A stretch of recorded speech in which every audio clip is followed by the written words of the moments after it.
So welcome everyone, and blessings of peace and joy and love on this beginning week of 2022. And here we are coming together in this beautiful resonant field, bringing forth whatever is arising, what's ever new in this effervescent frequency of love. This is an opportunity to continue just coming home to our heart in shared unity, in that unity presence. And tonight I just want to take a moment and breathe everyone into this circle who's not here. So I'm going to take a moment and to share this. Hold on one second. As you can see, my screen is wide. Okay. So let's just take a moment, and before Malini is going to open tonight's call, and we're here for group resonance optimization, and we'll be speaking more to what is emerging and evolving, but consider ourselves tonight in a rite of passage, really. This beautiful new year. And I'm just going to call on everyone from around the world who might not be here, who might be traveling. A few people are doing sessions. Some people will be here late, but that's okay. We're holding them in this really powerful toroidal field of love.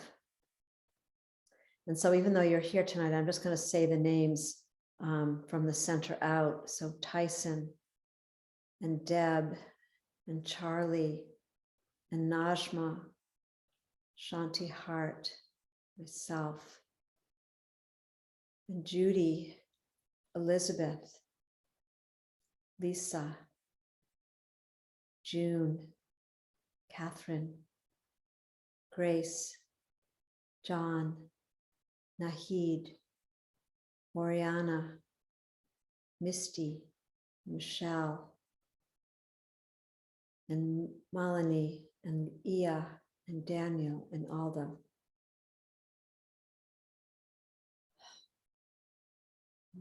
So let's just take a moment as we align with our collective soul design, soul matrix. By the grace and goodness of the masters and teachers,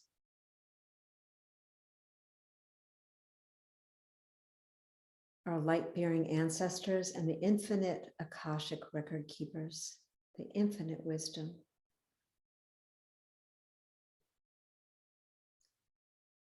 We take this moment to simply call in all aspects of ourselves and ourselves, the light from ourselves.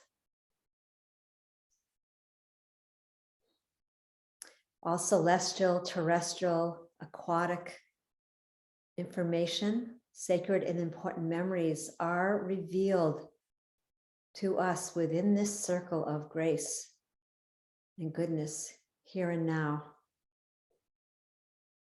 All stellar wisdom is delivered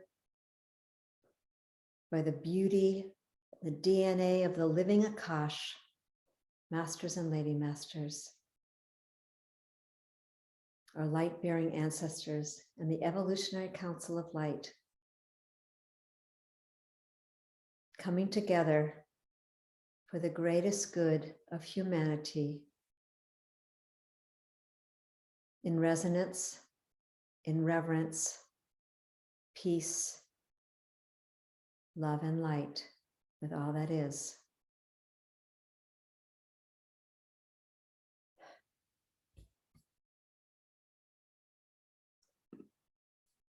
And the records are open.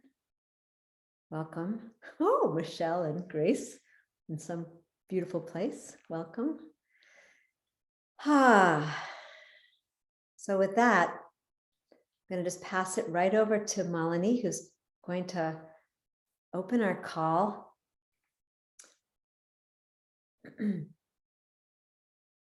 From India.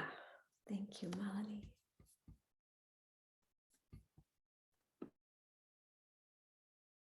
Malini, you're on mute. Don't we know that one? Thank you, Shelley. We are moving into this last but one week of this journey into the heart and into reclaiming our divinity and through group resonance.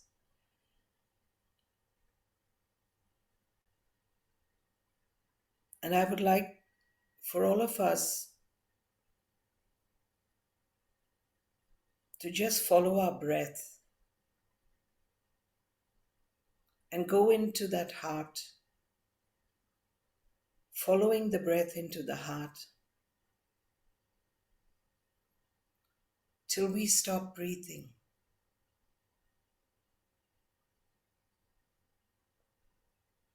And seek in the heart that empty space, that void where there is nothing.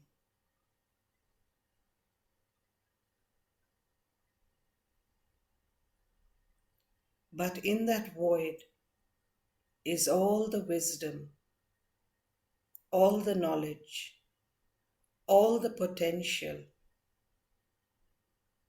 of that which is capable of emerging.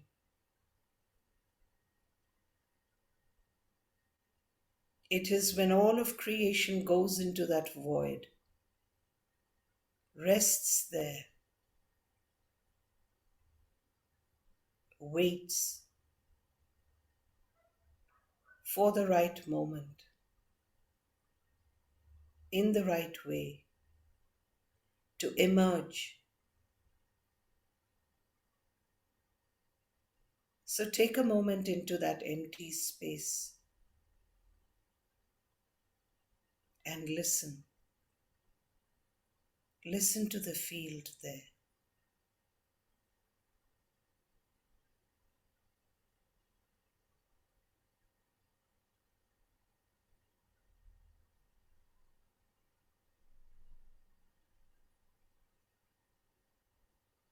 And from that empty space, that void, where there is everything and nothing at the same time,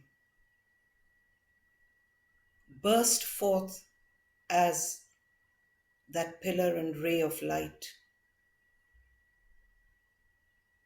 carrying with you as the light bearer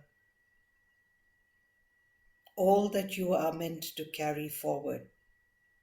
Expand, explode, and evolve as you spread out in all directions. As you become that toroidal field of all creation, expanding, expanding, expanding, you are the light. Because it is the light that spreads. It is the light that is the manifestation of what creative source wishes to create from out of the void. It is the light that sees the light in every other form of creation, bringing in that wholeness that is manifestation.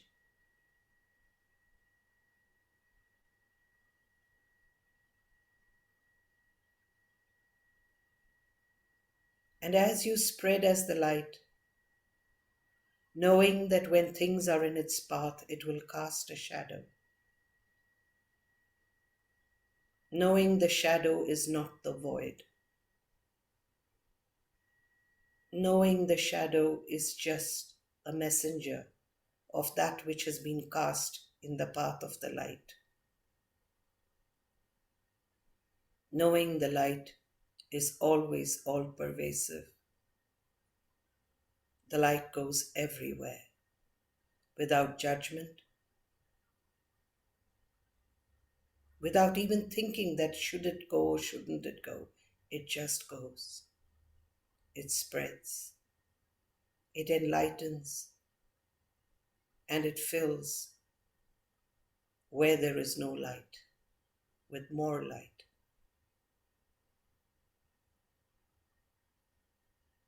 This is who you are.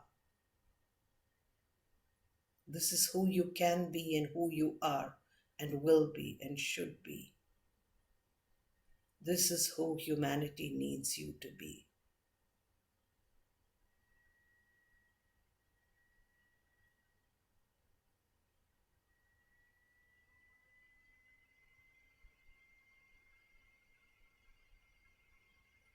So take that moment.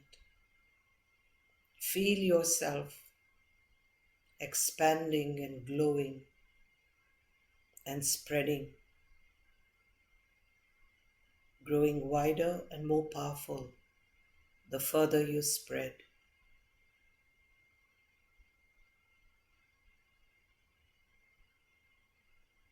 Because you are the light.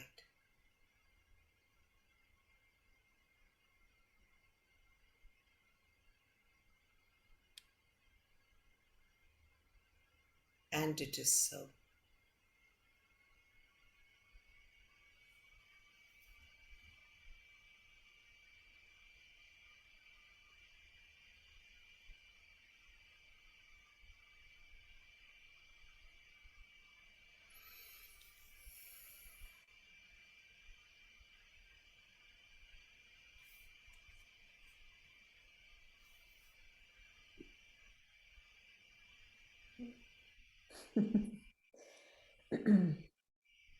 Overflowing vessels of love and light.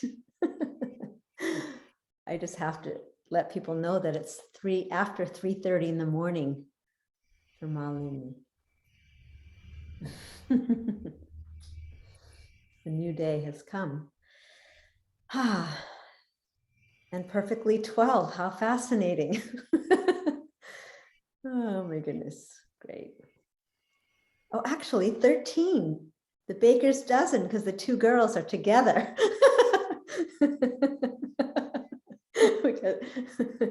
The boundless 13. And actually, no, wait, we have 14. No, sorry, because of Alda and Daniel. Wow. All right, I guess I was in the void, coming back out of the void, presence of light. So welcome. This is week 11. Supposedly there's one more week. We'll see how that unfolds as we move into next week. So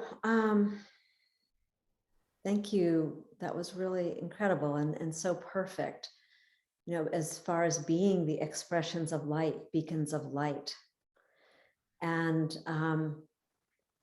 And being those beacons of light for uncharted waters.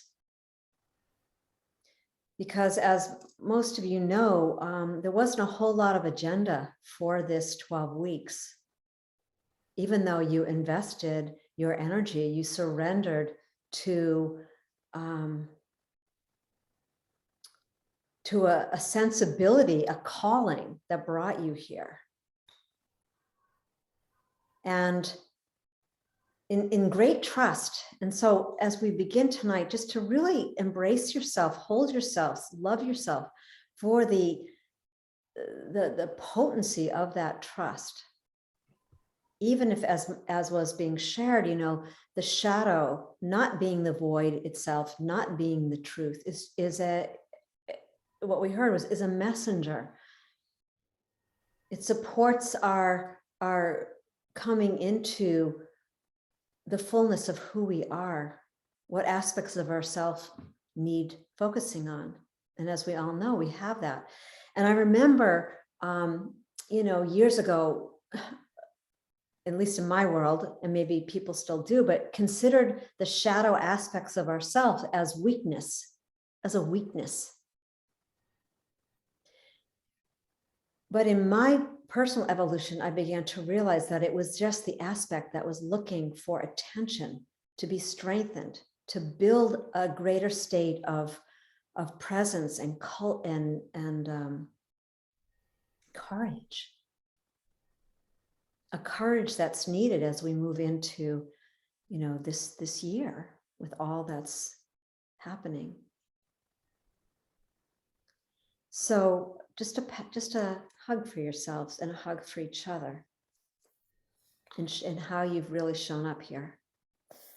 So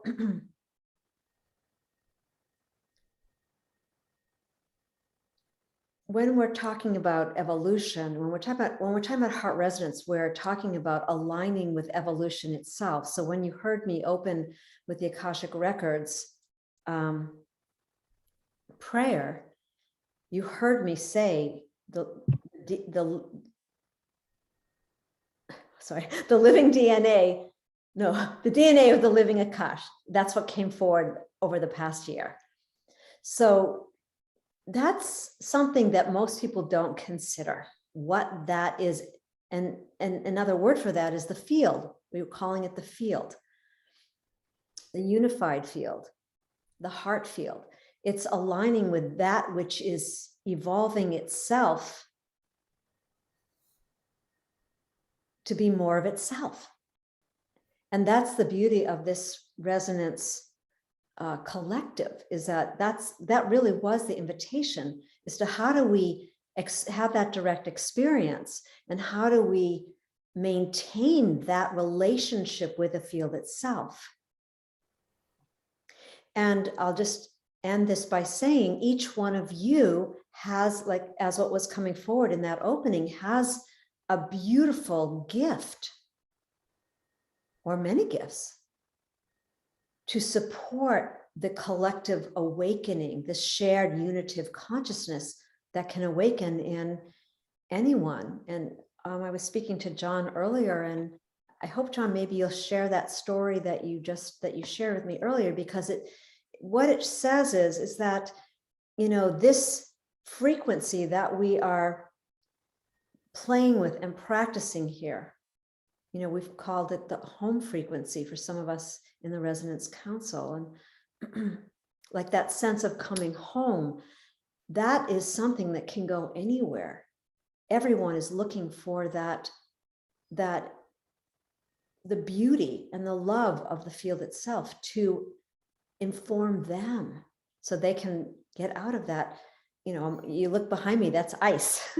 And that's real. It's out there, right outside this window, to what melts us into a common humanity.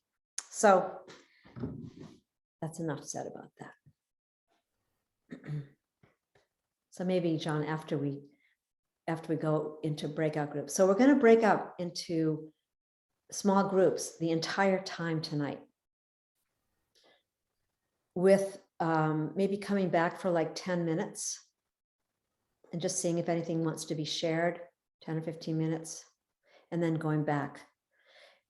And the inspiration for those circles is, if you remember, I sent that outline, which has been worked on, and I want to show it to you and give you a sense of what's evolving, and your choice about playing a deeper part in that.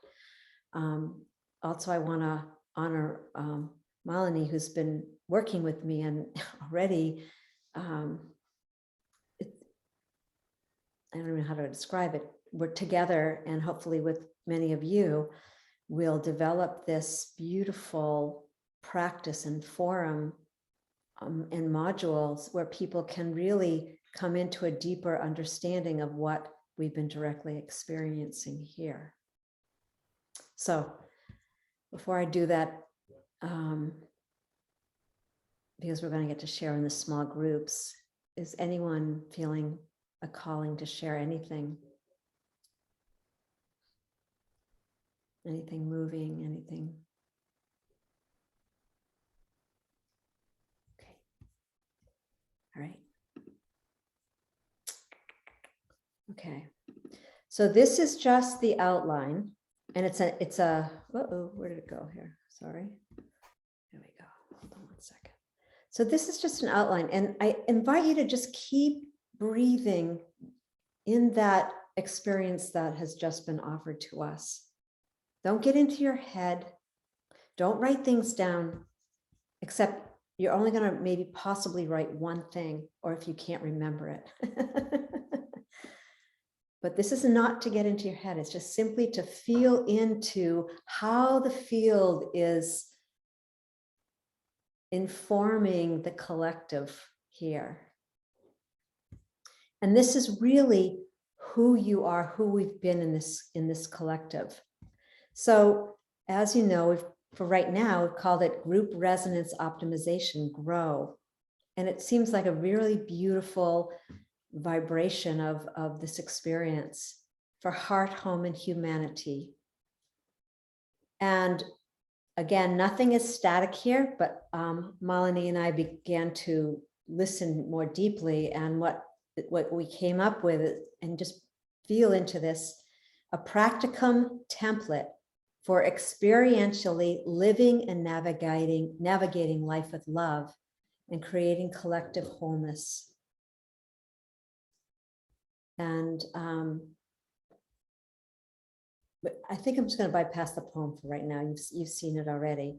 And just simply that, again, that this document is really, it's a living template of love that began in 2012.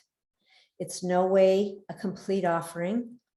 And there is the invitation for all of you, and through today, just to really bring forth that which is fertilizer for this to continue growing, and where you will have an opportunity to, if you want, to bring your voice into the circle and support people to return to their innocence and wisdom of heart resonance. So what I'm going to invite you to do is simply, if something pops out on you, if something pops out in you, sorry, not on you, to just write it down, because you'll be invited to be beholden to that piece that has some reason it's showing up for you. So right now we've kind of broken up the modules into heart, home and habitat, and humanity. And the bullet points, don't get overwhelmed by the bullet points, just scan and see if something pops out for you. But just to give you a feeling of this pathway of resonance and how others can tap into and understand more deeply this divine expression of love and how it wants to come forth as an opportunity to directly experience the field, this field of love. So I'm not going to read all these things. I'm just going to read the main. There are about 12 or 13 main headings. And so basically this is, number one is just simply the introduction to what is heart resonance.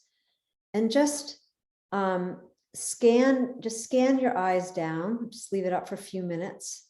And these are just points of interest, points that might be important. And if for some reason something comes to you that you feel is missing, just make a note of it. But you'll have more of a chance to see this as it evolves. So when we're talking about heart resonance, right, we're talking about entraining to the field. And the main thing for me is really that the inherent nature of the field is to unify. So when we surrender to the field, when we directly have that experience, when we let go, that one of the things that we've been seeing here is, which is one of the bottom ones, is that, you know, that, oh, it's actually not sitting here, but is about the field itself dissolves these old survival patterns. It's the love that brings us forth through our showing up. So these are just some of the bullet points that, and you, again, you can just scan it or not, just some things that, and of course we began with triggers, you know, and getting comfortable with what's uncomfortable. And in the realm of the heart, what is been so powerful in my experience is this weaving of ancient wisdom and evolutionary consciousness. And each one of us has come in through a various holographic portal, right? So some of us have come, because we are,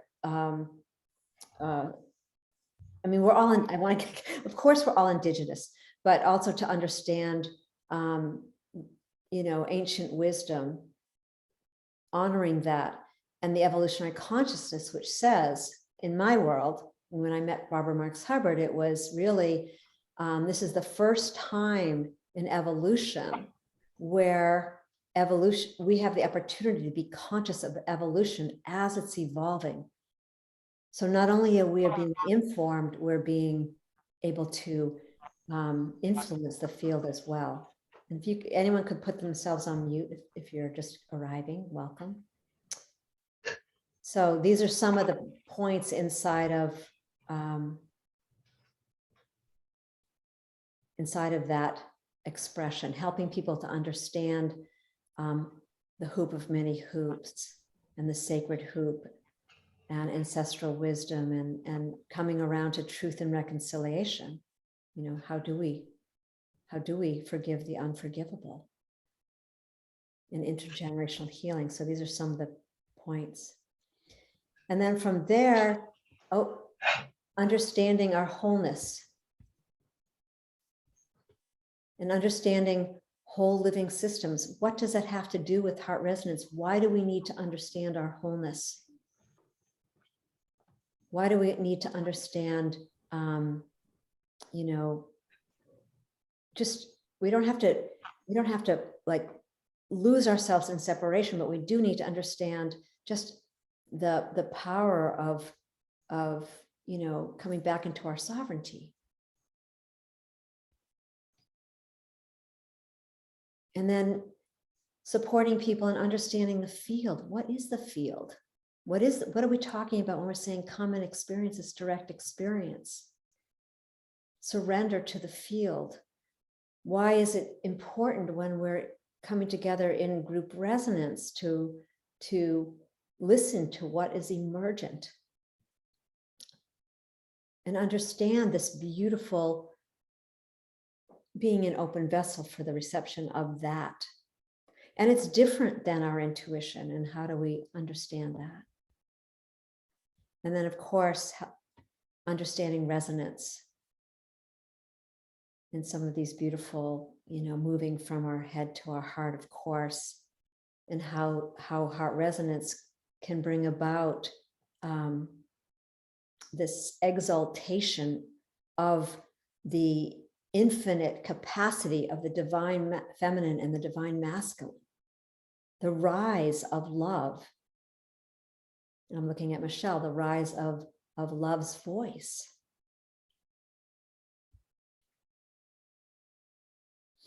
And as we came into this group, for some people, it was kind of new. Why in heart resonance do we need to have any understanding of our connection with the earth and our home and the land, the habitat? And I think people just barely, it was just a little bit, begin to understand the power of heart resonance within our homes, creating that space that actually elevates and supports higher consciousness, and that our homes are a vibratory field and can be measured just like brainwaves. And understanding our watershed, loving, coming back into relationship with the elementals and our water. This is our water. This is our whole system here. And there's no separation between that. So the power of that, and of course, bringing in evolutionary dowsing and some of the other gifts that each one of you bring.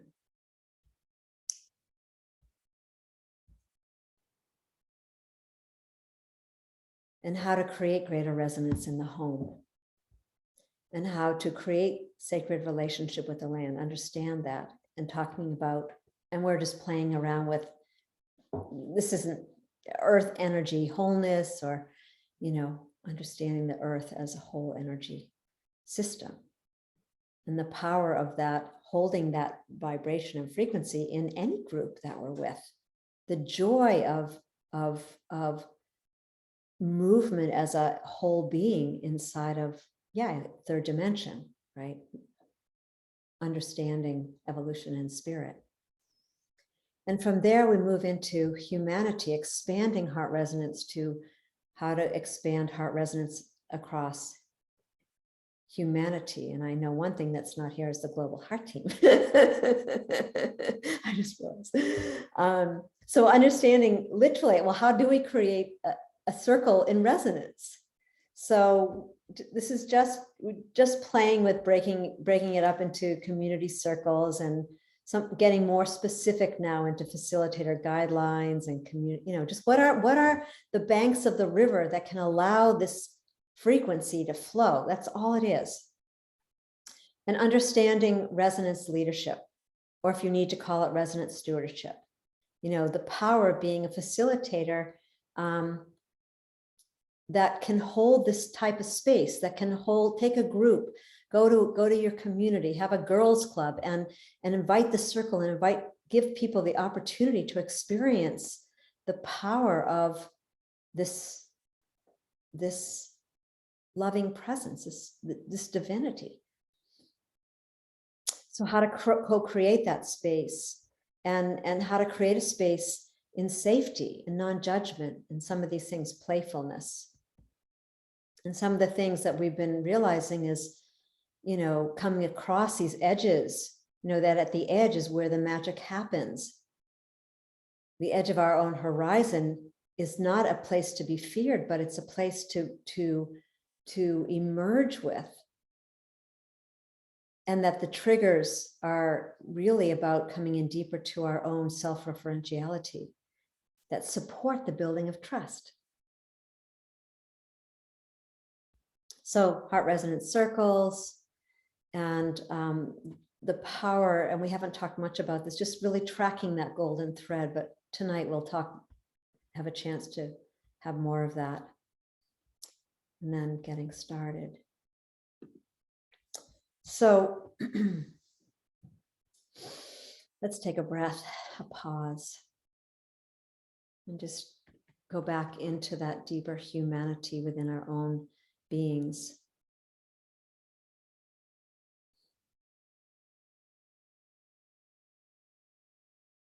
To really feel into the movement and the waters of our collective heartbeat.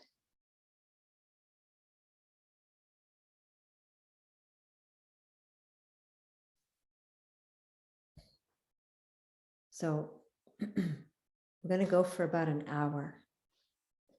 And the invitation is to anything that is that each person becomes the facilitator of the circle. And whatever popped up for you, whether you saw it on the page or not, maybe it's something else, to invite the group. So you just reset the resonance. Everyone can do this here. You reset the resonance, and then you give the thematic that you feel is important in this very viable offering. Why is resonance important to you? What has it gifted you? And what can you give back? So this isn't a circle to just chat. It's a way to open up, and the invitation is to allow everyone to speak, not just 1, 2, 3, but to allow a movement and to track what it is that the field, or you can use your stone, if it feels helpful, to what is it that feels important to bring to this communion. I always think about Nancy Chaconis, this communion of these are lights. why have you been called here? What is it that you feel is your gift? And just allow that, invite the others to participate. So if we go for an hour and there's, for this, I want to say 4 people so that that you can begin to experience a movement of information.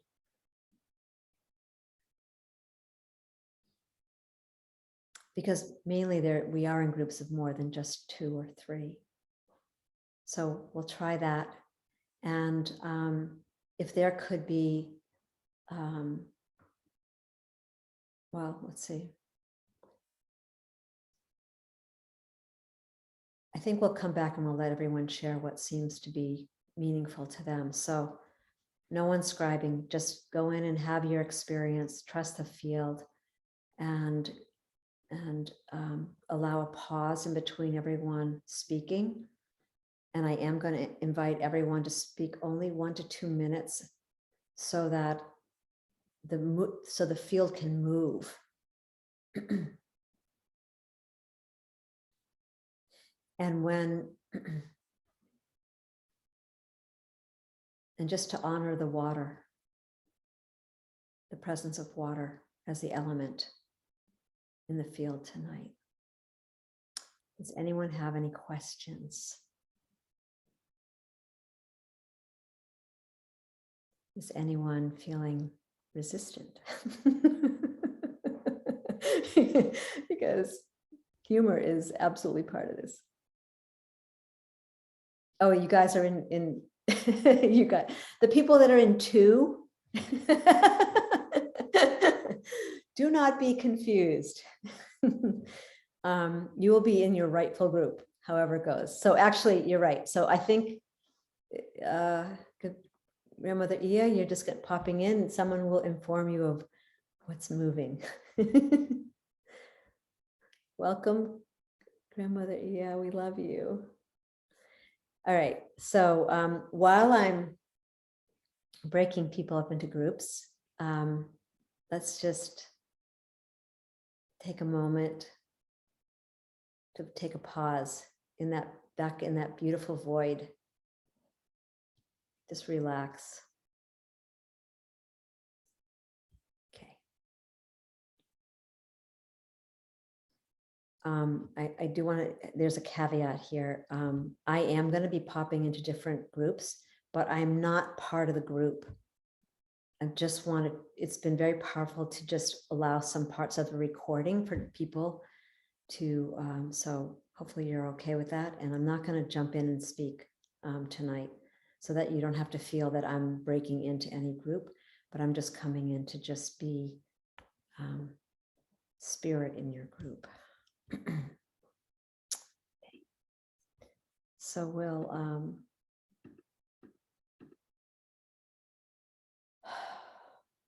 okay, so there'll be 3 to 4. Ooh, let's see, maybe 5 groups. Okay, I'm going to break us up into 5 groups. There might be someone who have 2. Let me just see. Hold on one second. Let me just see this. Okay, I just want to make sure there's no group with 2. Okay. Oh, perfect. Okay, Alda and Daniel, you have 2, and I'm just going to move. Where's Shanti? Give me 1 minute. Michelle, 2. Okay. Shelley, Yep. okay, just so I'm clear, so we won't have the outline in front of us. So can you just kind of restate what your goal is for us to come out of these groups with? Just, sorry, just for a little clarity. No, it's okay. I just want to get one person in room 5. Hold on.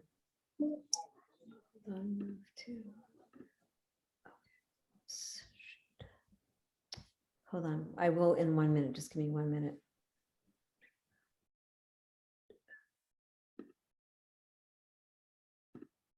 Okay, got it.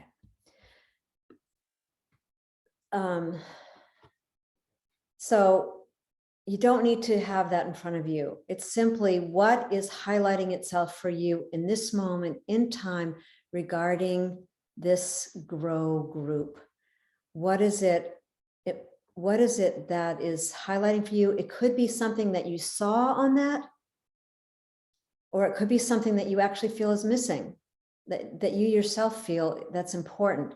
So it's just simply resetting the resonance and opening with just, you know, a minute of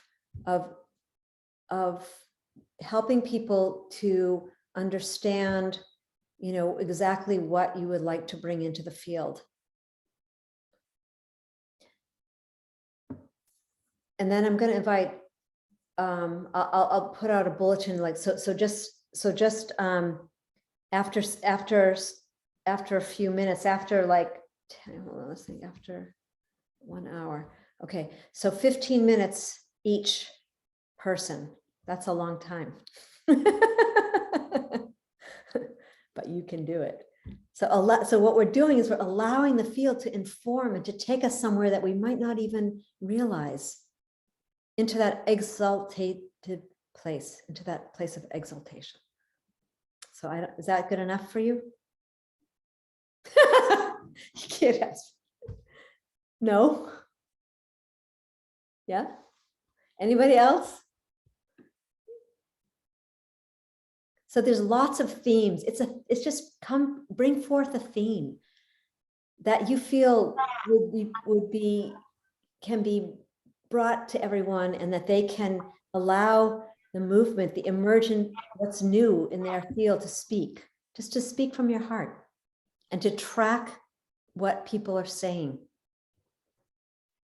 So it's really dropping from your head to your heart and allowing the emergence of experience. I just like to ask the question. Do we have a clear definition for what constitutes heart resonance? Maybe that would be the place to start. Okay, that's where you get, that's perfect. That's where you guys get to start. If that's where you get to start.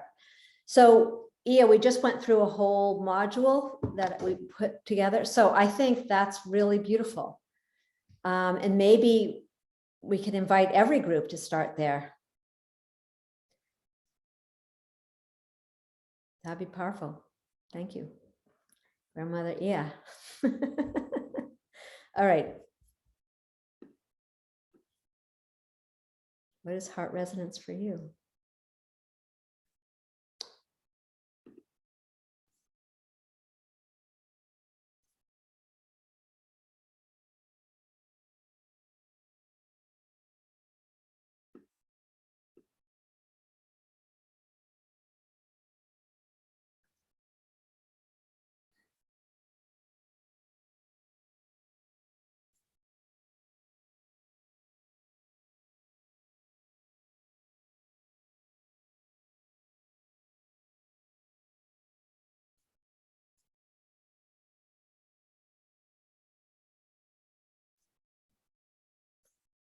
June, you need to join a room.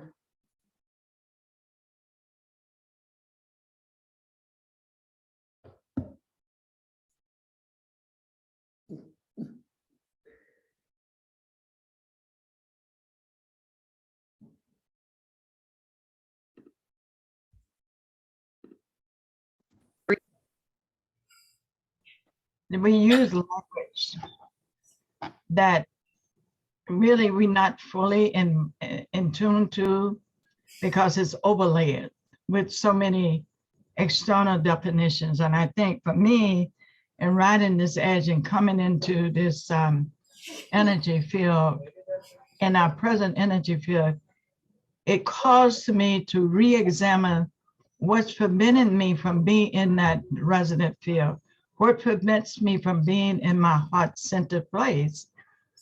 And so if I can look at what prevents me from being in my heart-centered place, and that may have to do with relationships building, family, am I clear on my relationships and family?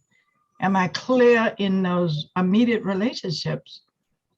And then I can, when I'm clear in those relationships with family and with self, then I can look at how do I extend this community of relationships? Then I can become relationship connected to the people in this platform, Ever Looking People. And my next question is, how am I in relationship with nature? All of these to me play some important role in me understanding how to hold the residents feel and how to hold that energetically. So, that's why I wanted to start there, because it's all relational, like, how am I in good relationship with the trees, with the water, with the ocean? It's like yielding in to find that relationship building block platform within self, and then being able to expand it outward. That's just one way for me to in tune. Thank you for listening.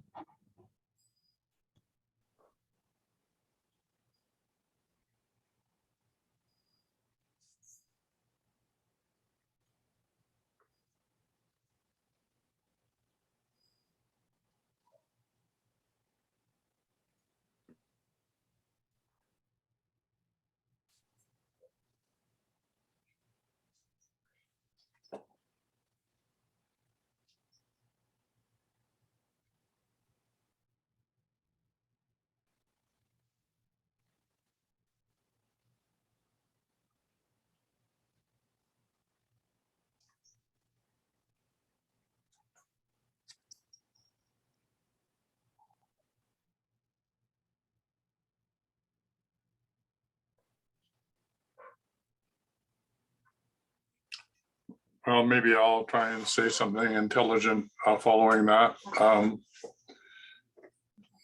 Working with Canada World Youth, which was an exchange between developing countries and Canadian youth, we needed to look at cross-cultural communication. And the nice thing about cross-cultural communication is it shows very quickly what are our own limitations, our own beliefs, and what constitutes our beliefs, and where do they come from, and how do we view the world through those limitations. So I found myself creating with my wife at that time, who was passed on, what is global citizenship? Because citizenship was part of what we were doing. Of course, one country sending their youth to another country to learn cross-culturally from each other, then the nation state is a primary focus of what we're doing. So is there a state of consciousness or being that's beyond the nation state? And of course there is. There's what I would call global citizenship. So then how does one arrive at global citizenship? Or like you were saying, what is our relationship to nature, which is another aspect of that. Then part of it is really learning what are the limitations that we've been inculcated with or bound ourselves up with, that have come from all those layers, Ilya, that you were mentioning. Like, what are our family dynamics that have limited our ability to open our heart and translate the world in a holistic way? Because some of us have been traumatized by the events of our childhood. And then how does that relate to our sense of self-worth? And then how does that relate to our community of our friends that are larger than that? Then how does that relate to the culture that we're part of? There's a culture barriers about how we interpret the world from our cultural heritage as well, right? Which are sort of part of our ancestral DNA that affects our consciousness. And then as we move out of that, what is our regional consciousness? Because I live in British Columbia, and we think people from Ontario are a bit strange, and the people in Ontario can't understand why anybody would live on the West Coast, because from their point of view, the gross national product is within 120 miles of downtown Toronto. So why would anybody go to the hinterland, like go live in the boonies? So we have this, sort of regional biases or belief systems. And then of course, there's the national identity, the devic energy of the country, right? of what we believe as being a Canadian, being separate from Americans. And luckily we have America, which is a big brother, to make us be really clear on how it is that we want to be different from Americans, right? So it helps us with our own identity, for example. And then how do we drop all of that and move into our sense of being a global citizen with no barriers whatsoever, which is into the field of resonance, which is the oneness that we're all one, always have been, always will be, and a separation is an illusion. So, these are all layers of the onion that most of us aren't even aware of. I'm sure most people in this group are aware, but I think lots of people are not even aware of, how their opinions that they hold so dear to their heart are really constructs that they picked up as they've grown up. So dropping all that, it's sort of not really that we're relationship building. It's almost like we're relationship shedding. We're letting go of all those false beliefs that give us a sense of our own identity as part of a group. And then, how do we do that and then be nakedly ourselves and be okay with that, right? That we have no need to be identified with any group or any belief system or any nation or any country, that we're truly are global citizens and one with the whole, which includes, like you said, nature. So anyway, that's what came to me. I know that was a long sort of rant or soapbox presentation, but that's what came to my mind. So I'll be still now.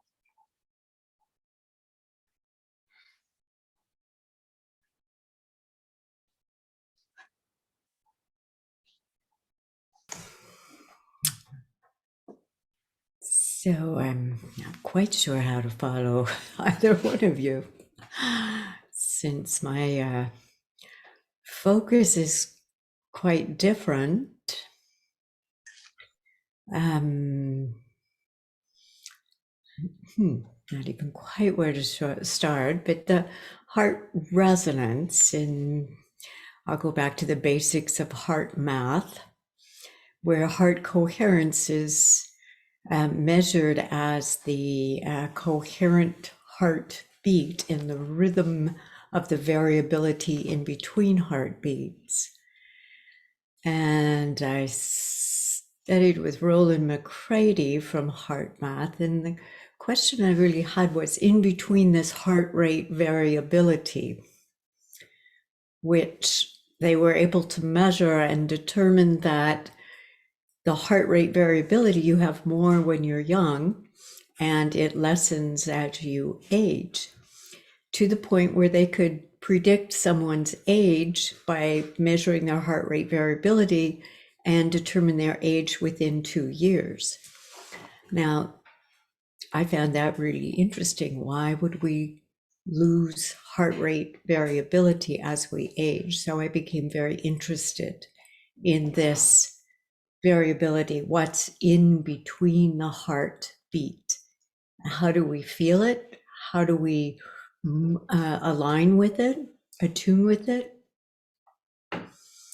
And then I discovered the time crystals about the same time that science actually discovered them in 2017 and reproduced them in the laboratory. That time crystals have as all crystals do in science, have a periodic repeating pattern. And a time crystal has a periodic repeating pattern in time.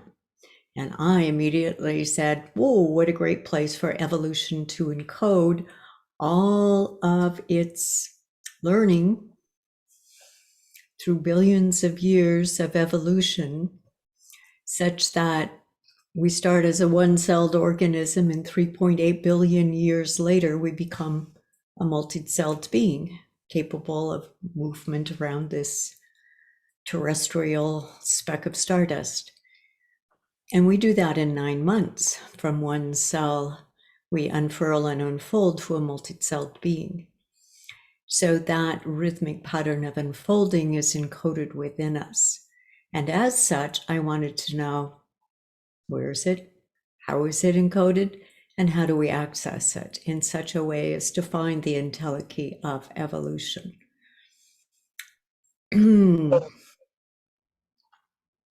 So my focus is not in the emotional field regarding the heart and how we relate to other people. It is in the physics itself, the quantum field, that I'd have to start with not defining heart resonance, but defining what you mean by field.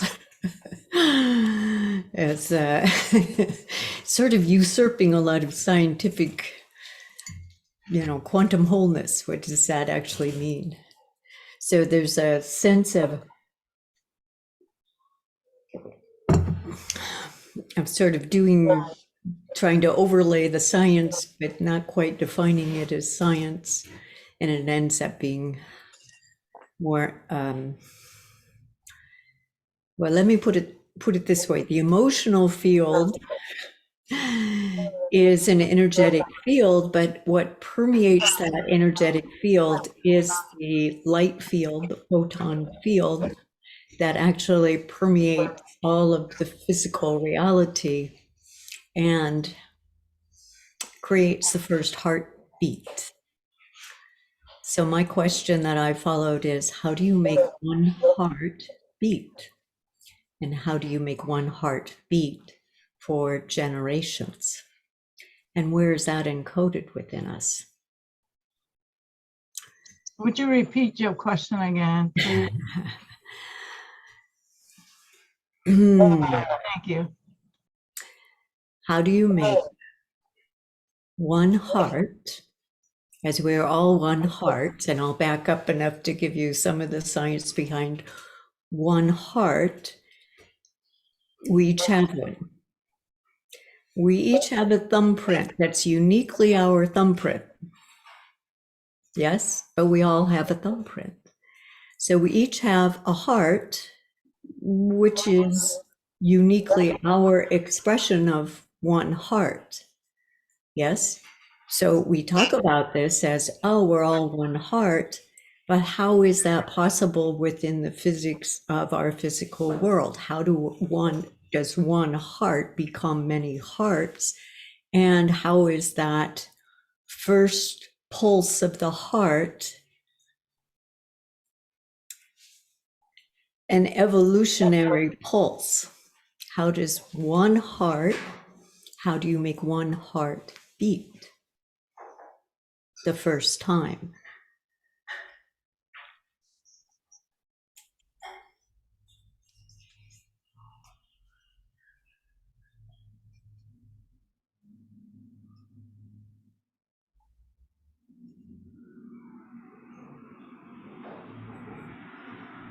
I think a more interesting question for me is, how do we take multiple hearts, right, and bring them into synchronicity, like we know happens with, the example of the master clock in the clock shop, where all the other clocks begin to do the tick and tock according to the master clock. Then how do we attune to the master tick tock, so to speak, of the heart, that allows us all to entrain to that oneness of the original heart, or the collective heart? So rather than how did the heart begin to beat, how do we become one with the beating heart? So that's sort of how the question I would be more inclined to ask. And that's after the fact. For your heart. After the fact, I'm precluding that we're all have a beating heart, right? It is beating that. But Shelley wants to say something. Go first, Shelley.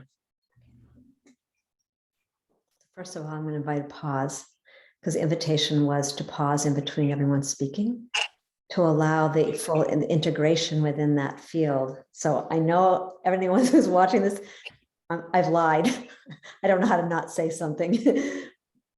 I'm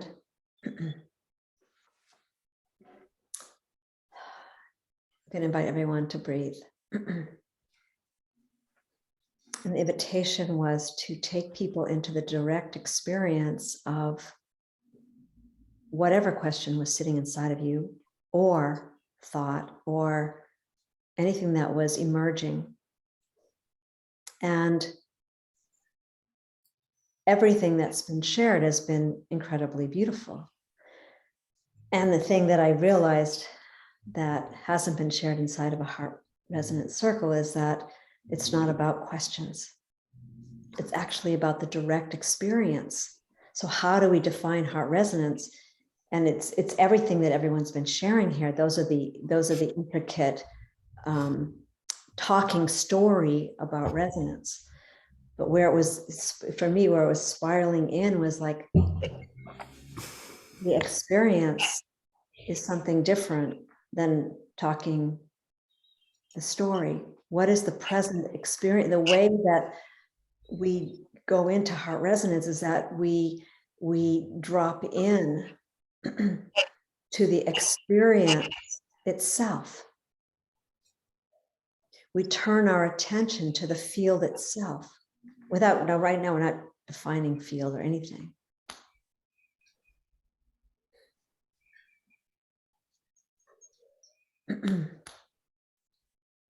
So what is in present time the experience that is the driving force of your consciousness right here?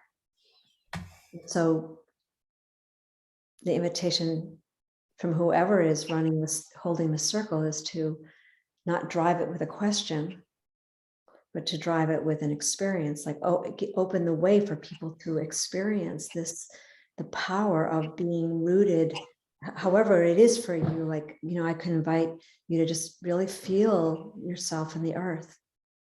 Feel this open sense, feel into that undulation, like that was being spoken about, that heartbeat within the collective heartbeat.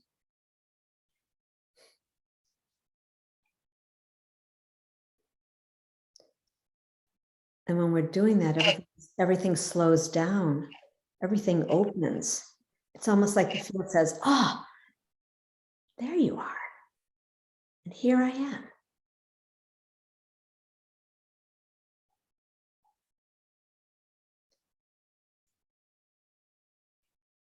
So specifically in the type of circles that we're, you know, opening into, this presencing of the presence itself.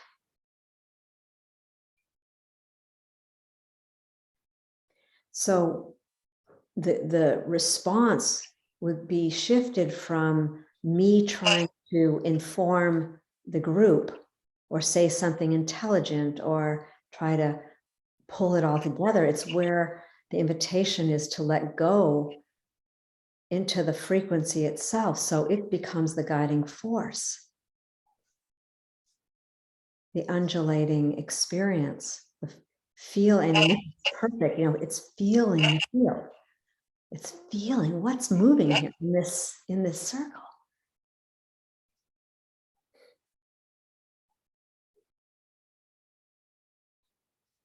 And so when I'm describing, you know, and again, it hasn't been fully laid out here for people, you know, but when you're tracking, it's like we're weaving a basket together of love, of intention, of creativity, of purpose, of all of it.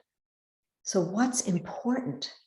So when Grandmother Ia started the circle, it's like the invitation is to less to go into the head, but to actually drop in. What is actually being expressed here? And where am I in that moment? It's very different than trying to say something. It's the letting go and allowing, and it might be that you sit for the whole time in quiet, in silence. I don't know. So I know that's just what I felt to be really important. It's just like, let's breathe, let's listen. It's the listening.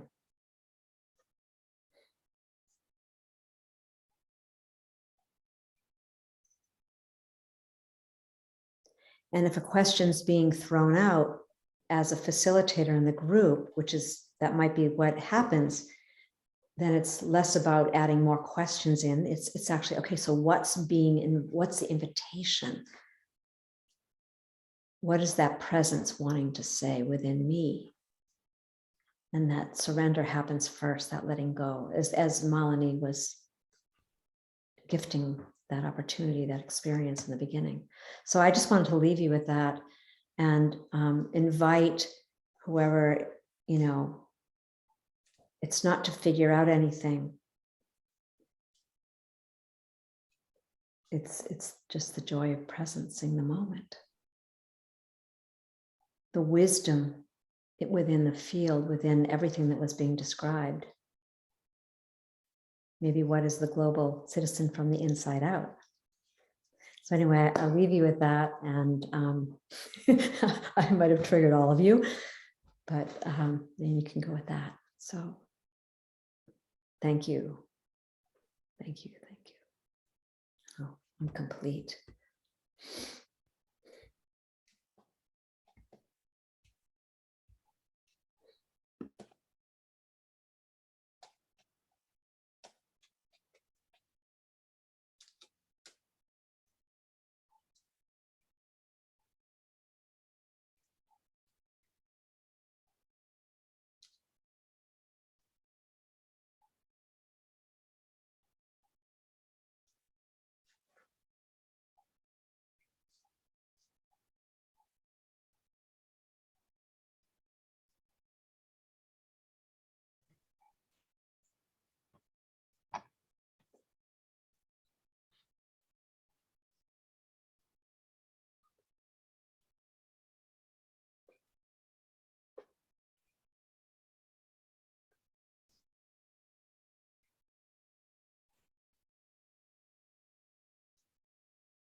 I want to go back to something I said initially. I'm appreciating the heart resonant field. But the thing that really bothers me a lot in these different platforms is that it feels to me that we're trying to get somewhere without having a complete awareness about where we're going. I don't know, it just feels to me, what is the instructions? How it's like there's instruction. If maybe this happened, I would guide people into a heart resident field in practice. If I was guiding the circle, I would put them in that field. I said, okay, this is what's rising for me. And when I was using that, like, could we tune into an earth rhythm and feel that earth rhythm? And have a guided way of taking us to that earth rhythm. Can I feel the ocean rhythm? How do I feel the deep ocean rhythm? And taking us there.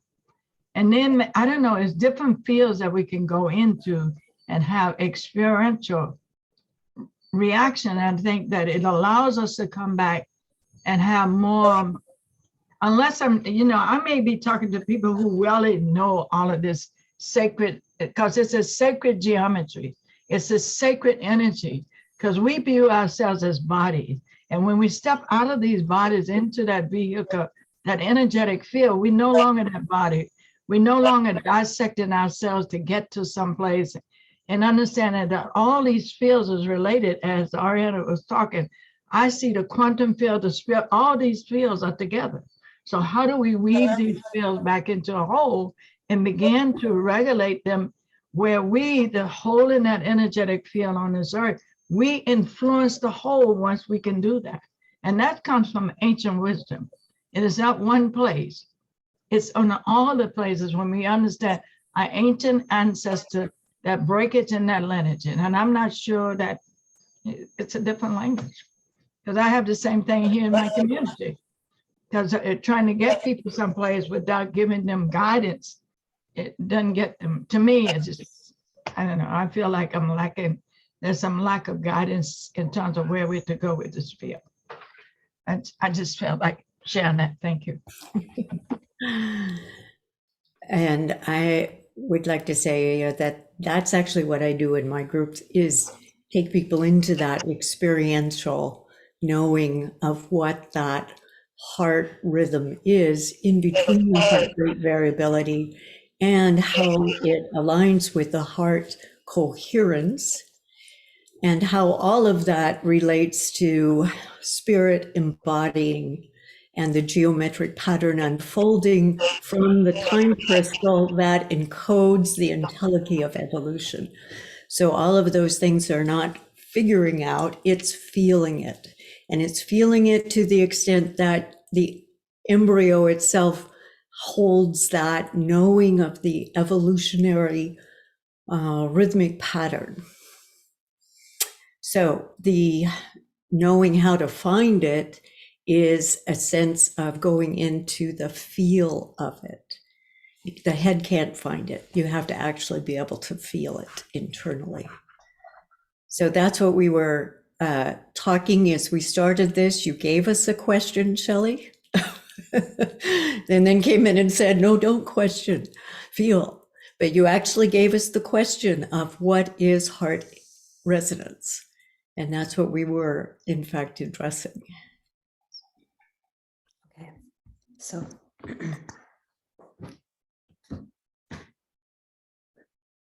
all right, so this is perfect, and it's perfect in the imperfection. So if, Grandmother, are you coming back? This is really important, because what was described was for each person to take the way that you would do it, take someone into the field. And I think when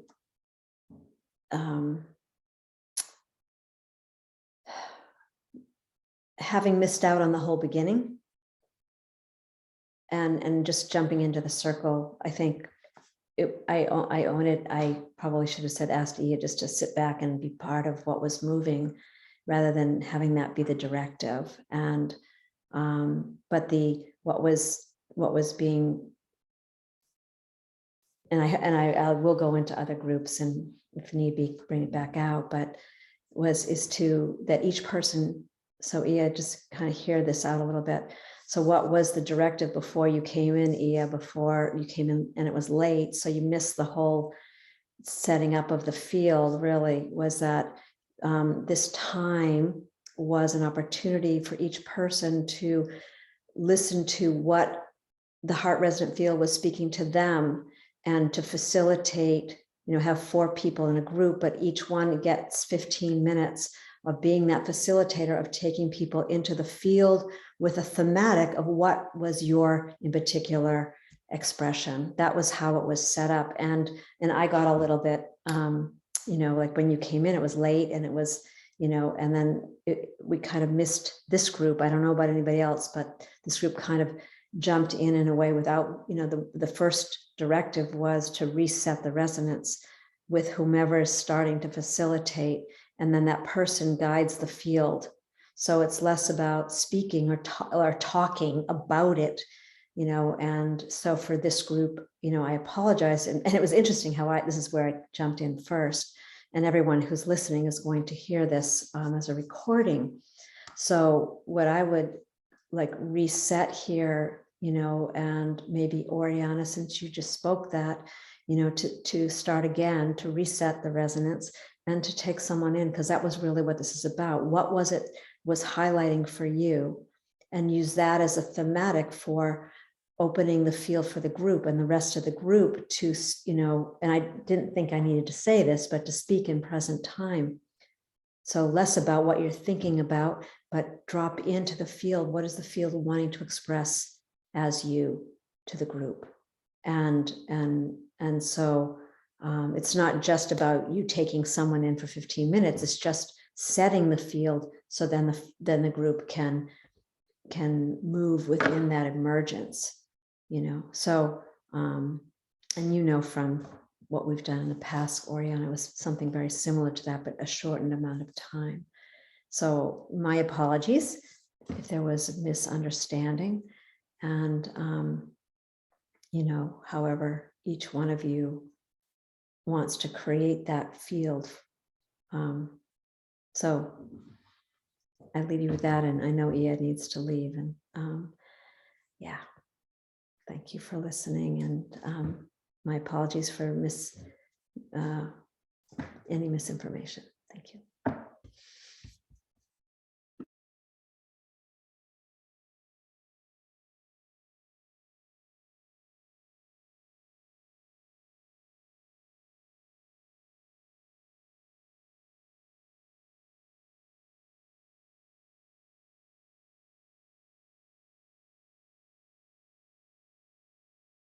This meeting is being recorded. Oh, well, yes. Well, we're talking about resonance, of course. And if you put a label on it, it limits it.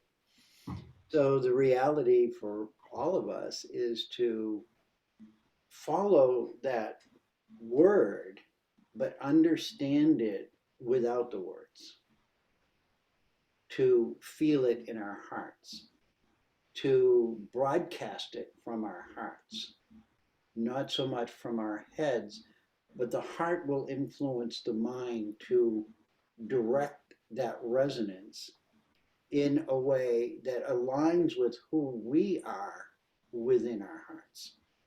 And that's the gift that we're all the same, yet we're all unique. And can we surrender to that uniqueness, that each one of us are that special ray of light, that flash of light that ignites when the sperm hits the egg. Boom, it's a flash of light. It's all about light. And it's all about distributing that light to those who are, again, as you said, Malini, accepting the darkness as real. And it's not truly their fault. They've been taught to do that for thousands and thousands and thousands of years. But in the beginning, our ancestors, our calendar wasn't even based as it is. This is all numbers. This is all created. They lived by the dark and the light. And they were equal. And they knew that the light had the power of life. And the darkness was just nothingness. It was emptiness. But we've created a story over and over and over again that has perverted that original blueprint. So this is where we are now, is coming, why it's so important to come back into our hearts without labels. What does it feel like to love?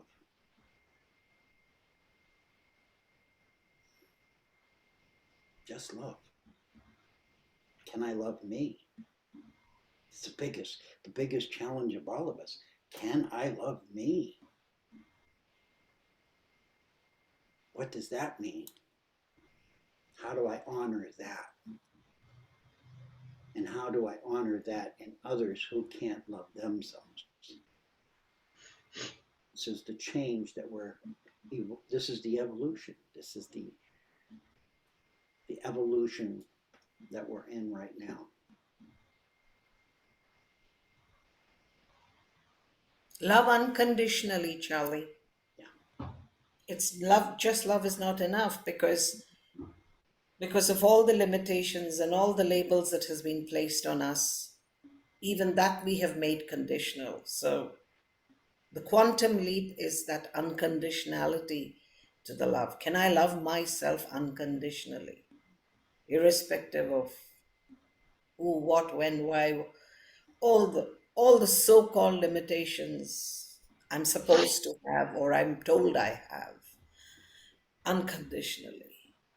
That's that quantum leap that a lot of us who seem to know and believe and feel that we are in heart resonance have to take that leap into unconditionality. You know, it will not be reciprocated. It does not need to be reciprocated.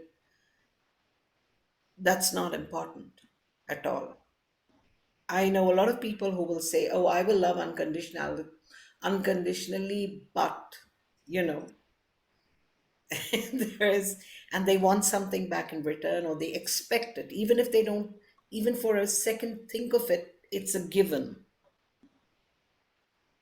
But just that pure, and that comes with that comes another coin in the pocket, and that is living in the now. That moment, when you are in that moment, in that experience, then the unconditionality is inherent, because the past and the future don't matter. It's what you're bringing forth at that moment that's all that matters.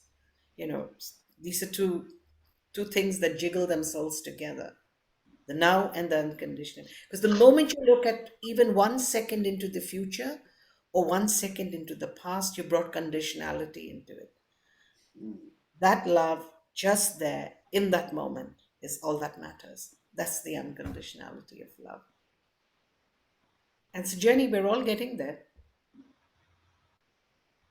We don't have a choice, we have to get there. Thank you for no choices.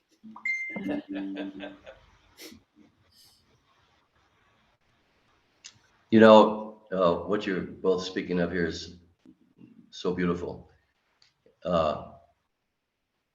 It was really not okay to love myself.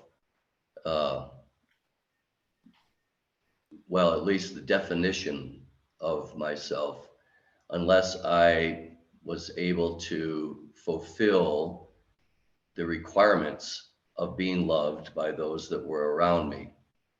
And so I became myself according to those requirements. And I found ways to excel in some of them, and I failed miserably in others. And so I could accept part of myself and totally disrespect part of myself. And then I became rebellious as an adolescent, saying, fuck you, I will not become who you want me to be in order to be loved. But I did not love myself at all. And so all of the definition, all of the successes based upon those requirements that still exist in life every single day,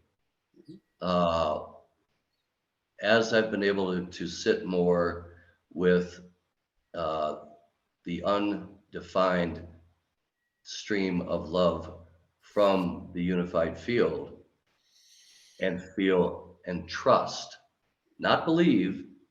I was believing all that. I had a lot of beliefs, let me tell you. And I thought they were gonna, if I worked hard enough, I could make them real. But to be loved, become resonance with that universal, undefined love that streams through each one of our hearts, that self of that undefined love started to become me. And I started to become that. And when that happened, all of the requirements I started to find very humorous. Because with, I mean, really very funny. and therefore, you know, this whole thing, Malini, that you were speaking of, both of you were of the dark and the light. Well, darkness is a commodity to gain a great commercial success. But the shadow is really an amazing gift. You know, there was a very, very old radio program called The Shadow Knows. Mm-hmm. And I trust that the shadow knows.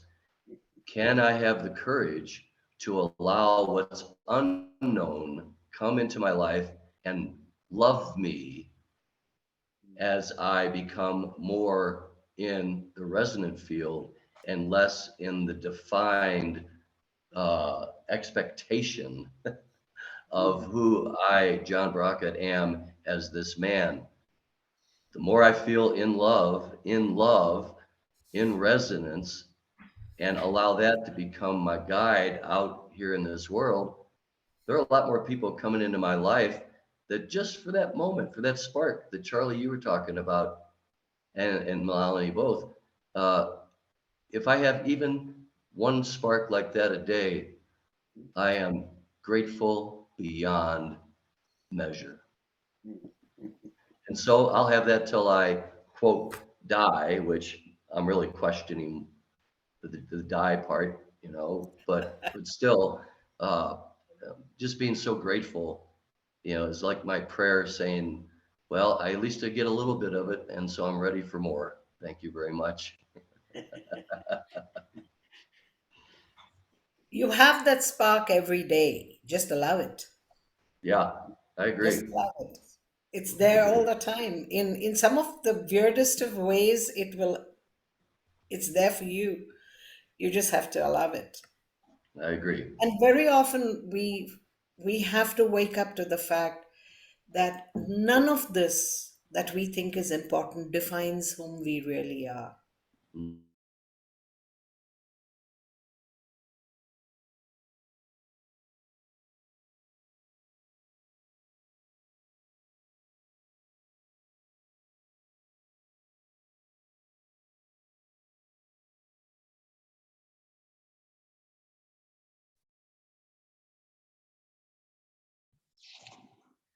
And so what I appreciate about that is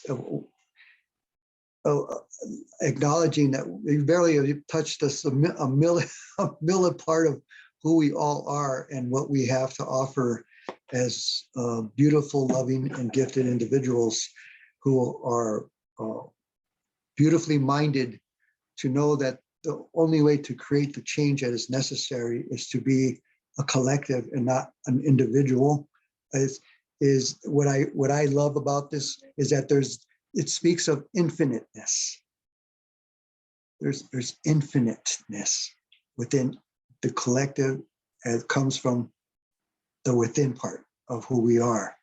So all we're doing is, in one sense, we're joining one another as we were already joined out there or wherever, or even here.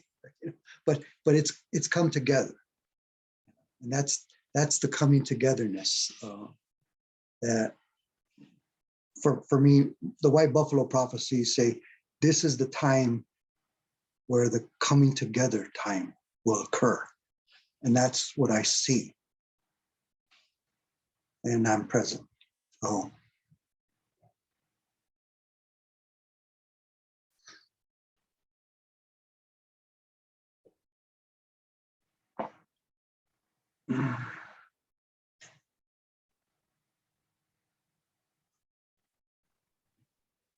Coming together is definitely another one of those key themes. Seems obvious to even say it, but in the world the way it is today, there's so much division that to intentionally come together really has to be stated. yeah, and what I've been seeing through different parts of my life, as things have come to me that have been deep in my heart, is that it has to come through first, as I shared a little bit earlier, through the unseen before it becomes the seen. And so here we are. We are coming together. We are together through the unseen. We call it technology. We call it internet, but it is unseen, and it becomes the seen. And here we are. We might be a circle, but in the heart, it might be a square, but it's a circle in the heart. It's the heart. It's the heart shape. It's that.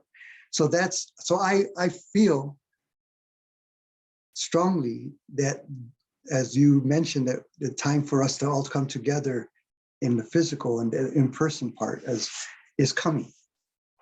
I know this, and we're all reaching out to one another on one in between, just to, like, as you were saying, to get to know ourselves and each other a little bit better. Right? Some of us, a couple people have come up this way because we're just outside of Sedona, so we're hoping that we can have those kinds of availabilities, that we can come together as those who do journey out like that come. But there is a place that we will come. Who knows where that's going to be? I see the great monoliths in New Mexico that have crystal ground where the 13 grandmothers went at this sacred space. That's what I see, because we're 13 today, right? Is that what, or were, or something like that? But the numerology of the cosmos is still acknowledged. I recognize, as I'm open enough, because I'm not a mathematician, as far as things go, but the numerology of the cosmology of the universe is present, and it tells me this is who I am. This is, look at this number. What does that mean? So, oh.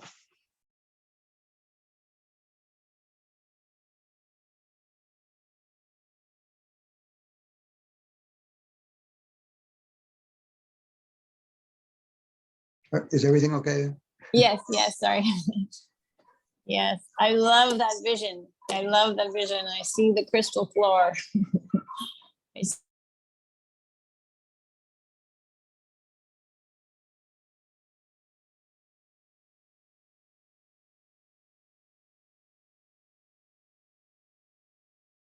is that we all gained that, what we needed to gain. Right? Versus a consensus of understanding, a consensus that it was all the same thing. It's the consensus that we all came to learn, and our learning is all unique to the individual and beneficial for the collective. Ooh. There we go. Mhm.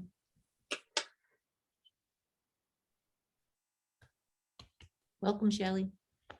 Even though you're not speaking, we're going to just acknowledge your presence because we want to. That's big.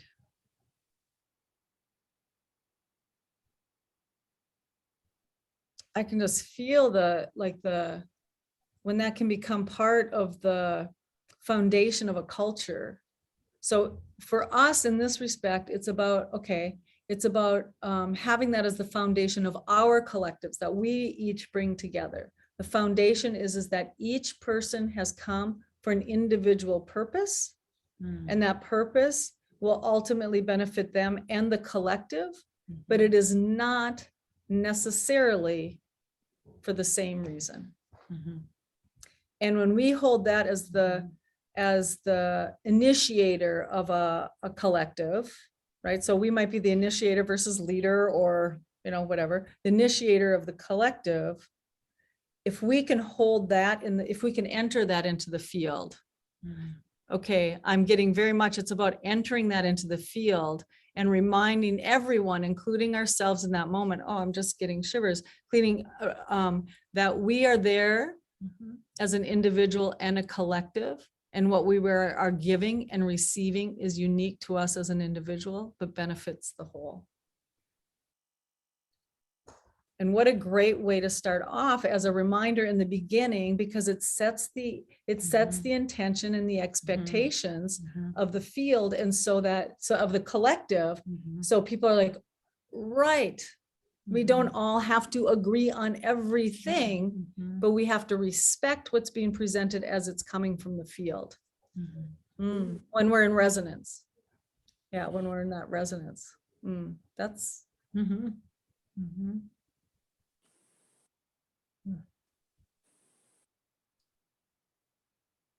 And it will be an aha moment of awakening to what we need to learn.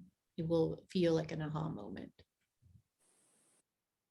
Yeah, and telling you, it's like, yeah, there should have been a little bit more aha for the three of you right now. Like, isn't that judgment? And then there's laughter, hoo, hoo, hoo, ha, ha, ha. Hoo, ha, ha, ha.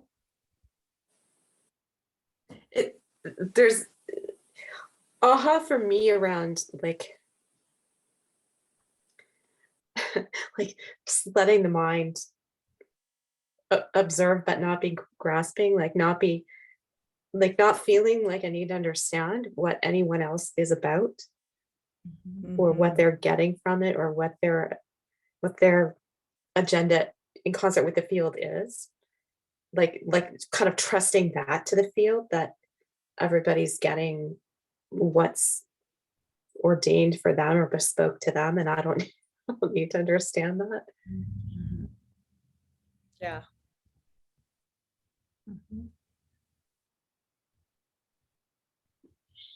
I really am sensing though that how important these things are to place into the field up front. I would like to have permission to place into the field that we are each here as an individual and a collective. What I am meant to receive may be different than what you are meant to receive. And I would like to honor that we remember that what triggers us may be enlightening for someone else. What is enlightening for us may be a perfect trigger for someone else. The field is saying in the time of now, there is no difference. That is the same thing. That's why it's happening in our field. But I'm really feeling strongly about that placing that in our groups that we gather up front each time, so that it starts solidifying it and it starts building it as the infrastructure of the culture. Not culture. What is it? Collective. Yeah. And feels like with that invitation to be curious about all of it that we talked about a little earlier, like to approach all of that with curiosity. Yes. Versus the one who knows. The field knows. We're curious what the field knows. And then it tells us the great knowledge that we'll share from the field. Oh, that's cool. No homework required. No.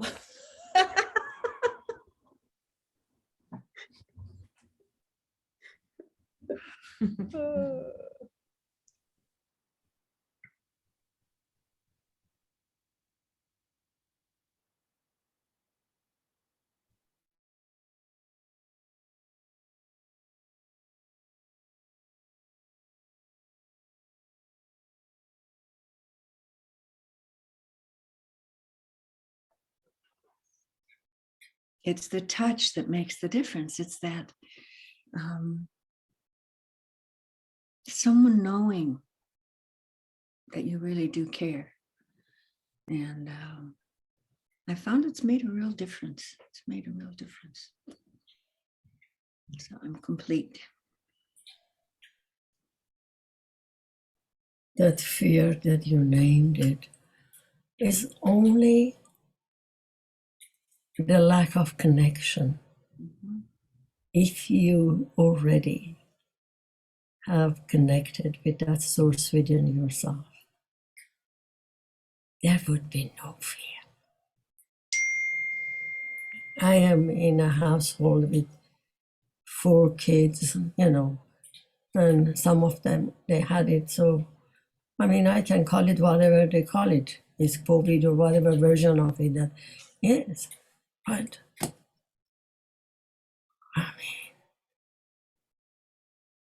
when you can run from that, whatever you call it, self-solidity, sovereignty of the center that we are, what is not there?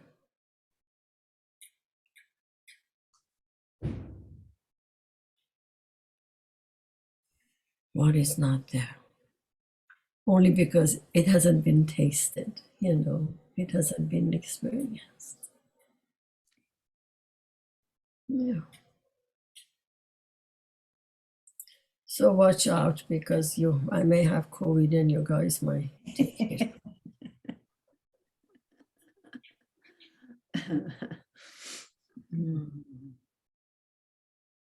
I think you can touch people through eye contact if you can look them in the eye and they know they're seen and you feel seen. And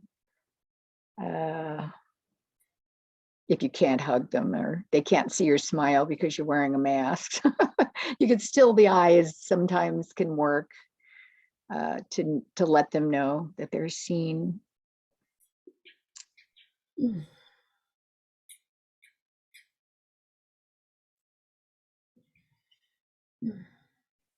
I think it would really,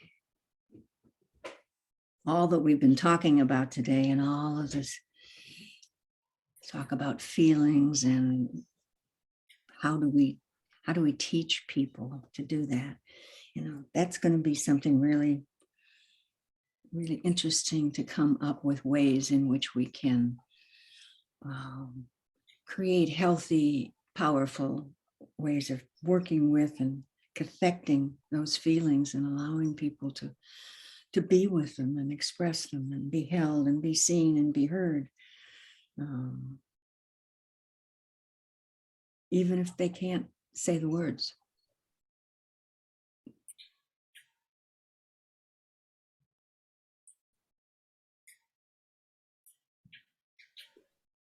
We are supposed to leave our breakout rooms. You realize reading the words doesn't do it. Oh, We have 1 minute. 1 minute. I Yeah. mean, they discovered years ago that little babies in orphanages that were laying in a crib, if they didn't get picked up and held, they wouldn't thrive and survive. Well, I mean, and even if it was just done dispassionately, just that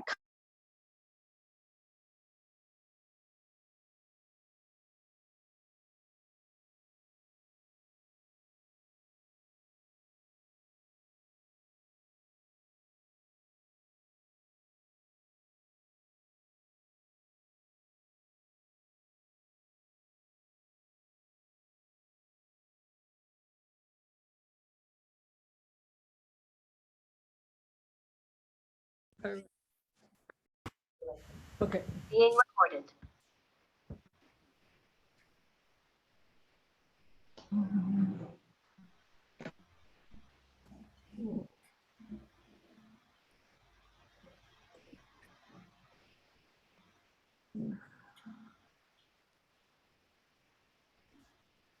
Welcome back. Or just welcome in deeper. So we're just going to open it up, and from my experience, there's some very powerful pieces that got shared. For me, who I just have to own this, for me, who said I wasn't going to say anything, did really well in 4 out of the 5 groups, but the first group really, and for those who are listening, they'll hear it. I learned a lot, and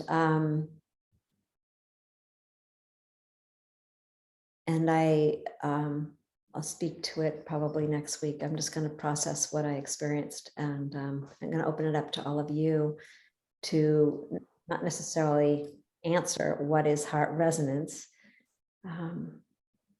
because I actually had to apologize to the first group, because with what I realized with grandmother Ia coming in late, she didn't have the experience of the whole and just came flying in, and there was no resetting of the resonance, and it just was something that was missed out upon. And then I jumped on defining heart resonance. And so just to any of you who had a little bit of a repercussion from that, and then being asked in the beginning to, I love the word Michelle was using, instead of facilitating a circle, being the initiator of the circle. There was some confusion in some, at least in one group. So I just wanted to own that, and with that, just allow whoever feels moved to continue that, whatever aha came to you in that experience. I'm going to repeat myself. Whatever ahas came to you in that experience.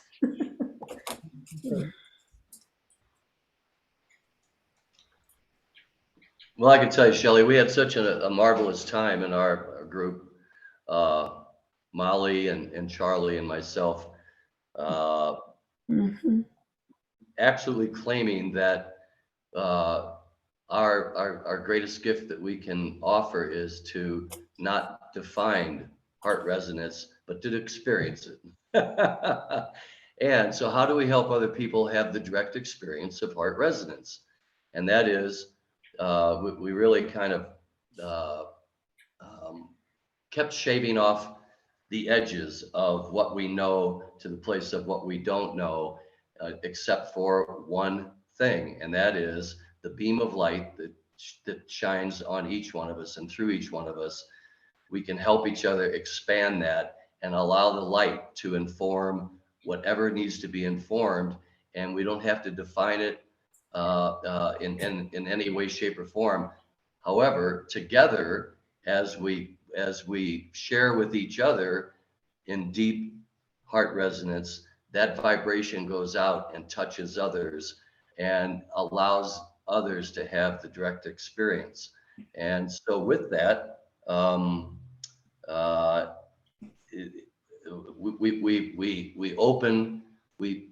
we came up with 3 or 4 words: surrender, release.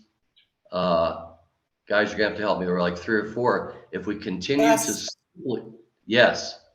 to just let go and experience the love itself, and not try to define anything, we become more whole with the resonant field, and we are in the moment of co-creation, and we don't have to figure out one damn thing. Just have it.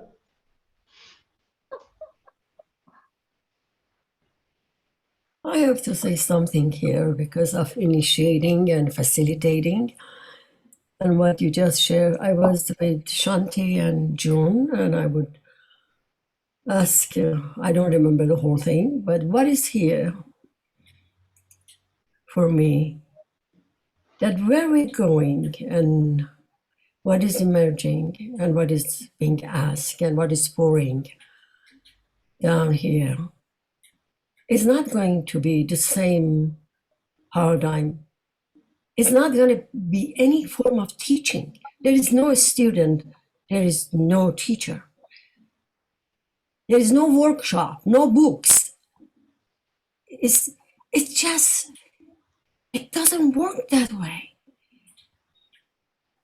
It's how to create a space and allow it without so much, whatever guideline or rules, whatever we call it, that to share deeply from the inner experience and create a space for the feeling of being together. I will let June say about the rest. I think what we're saying is, well, I'll say this, which I didn't say the other, but a trigger is something that can come with a thought or a feeling, but it ends up creating feelings that can separate us. So we were talking about how important it is for us to allow the feelings we have, speak the feelings we have, and have others respond to those feelings, not our thoughts or not our words, but how do we give and receive those feelings? An example might be, if someone's really, really hurting and you don't know what to say, but you put your hand on their shoulder or you put your hand on their heart and you've said it. You don't have to use words. There's something about a transmission of acknowledging and allowing someone's feelings, whatever they are, and that's the passion and the power of who we are, is that willingness to allow that those incredible feelings that also have words and thoughts that go along with them. But how do we allow and help people to be met there so that they're not hiding their feelings or they're not wondering what the words mean because they're not connected to the feelings necessarily? We said a lot about feelings, and so Shanti and Nahi can do more than that, but we talked a lot about nature, how one in nature without words learns about their body, finds out who they are, what they can do, and what the aliveness of the nature around them is and how they connect. And so we were talking about how do we nurture that? How do we bring that kind of thing into, our work? So that's all I have to say right now. And we thought the focus was on the senses and the experiences, and not that the hardest thing for people to be in heart resonance is to get out of their mind. And the more that we approach people with lists and bullet points, that's just appealing to their sense of busyness in the mind. And it isn't automatically translated into the feelings and the senses. And so we thought there has to be a way to make that happen. You know, how could you demonstrate triggers without words? Well, I don't know, simple thing, you know, maybe like suck on a lemon and go, oh, that could be your trigger. Or eat a pickle, maybe something is sour, you know, and people go, oh yeah, that's a trigger when I taste something I don't like the way. So their senses and their feelings and taps into their emotions, and those experiences will help them understand heart resonance. That's what we decided. So that's how far we got with it.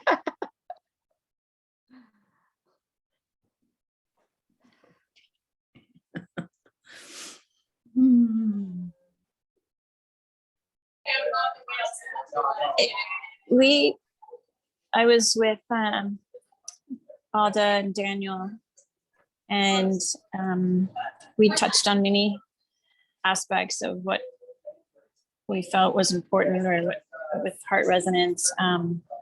But along these lines, one of the areas that we explored was that where we're really talking about is this whole field of consciousness, and what happens when you're in it, exist in it without intention. So when you bring whatever negative energies or positive energies or triggers or whatever to a field, how it affects the rest of the group. And that part of the intention with this group and heart resonance is to be aware of your effect on that field. And that really there's fields within the larger field. So our intention, like with dousing a home, with Lisa's home, was a specific field that we had a specific influence on, and we were aware of, and we created a container. It's still affected by, of course, the whole field, but we created a container with a specific intention and with this specific group. And our resonance group and what we're talking about creating for other groups is a specific container, a specific field, so that people can have this experience. And then so I think our challenge, what we're feeling is there's of course this intangible field, intangible in that, how do you describe it? You can't do it with bullet points. It's not a list, all that we're struggling with, because we just want to experience it. We just want to bathe in it. And, you know, how do you describe a bubble bath? You can't. Like, you know, you just have to be in it.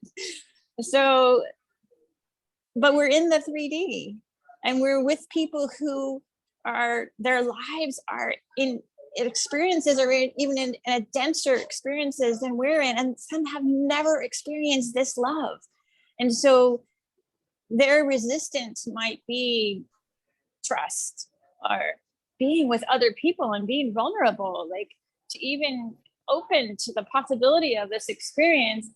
It is part of creating the container. And so there are some specific things that we've discovered in this 12 weeks that worked to help. I mean, we had triggers, we went through our whole process, and we went deeper and deeper and created this amazing, beautiful trust. Like, we learned a lot from that. So there's a balance in there somewhere of how to create a container, and yet having the trust beyond the container to let spirit come in and lead the way, which Shelley, I have to really, really commend you for how you've allowed that to happen. And I really want to thank you for that. With that, I'm complete. Just a minute. So for those who can stay, we're going to go a few minutes longer tonight because it's really important that everyone who feels like they want to share gets to give back to the field. And I was in each group and there's some very potent pieces from each. So thank you. And if you need to go, blessings, but we're going to just go for probably about another 8 minutes.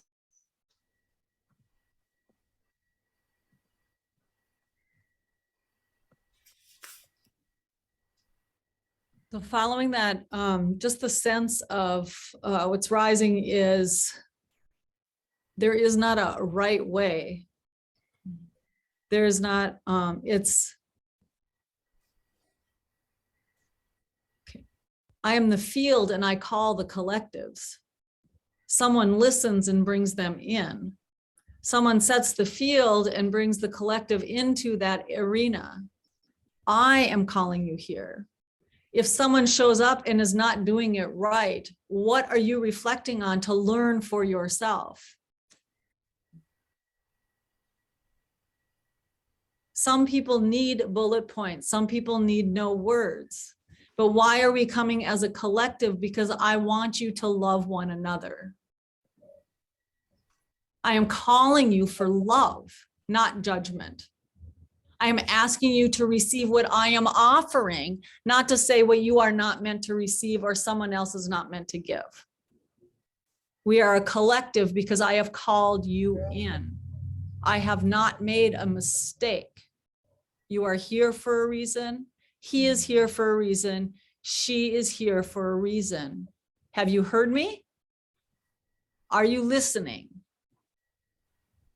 I love you. I love you. It is just love. Ooh.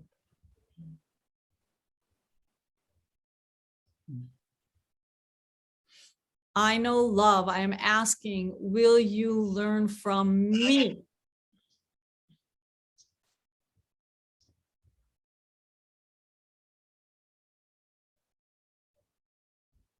Thank you for being present. You know who you are. Wow.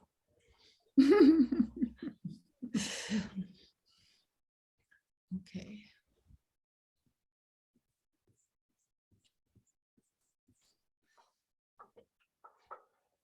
This is heart resonance. All of it.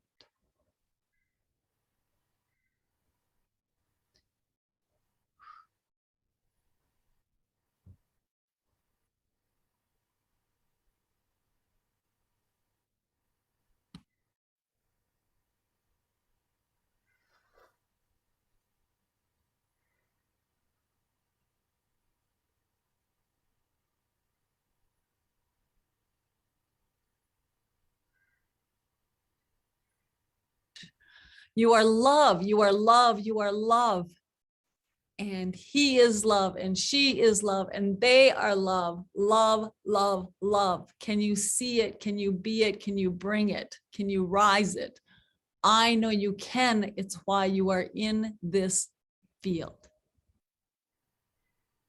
All of you are love.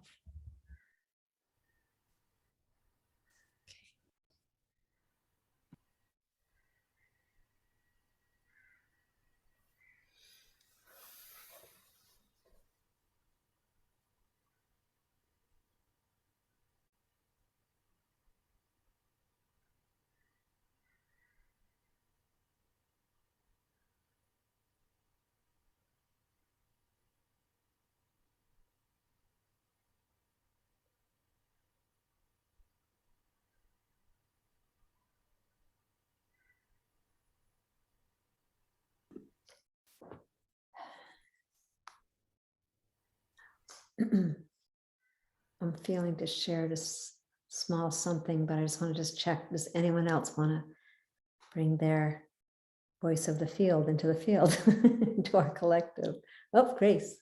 I just want to share what came up was heart drive. And the heart drive is fueled by love.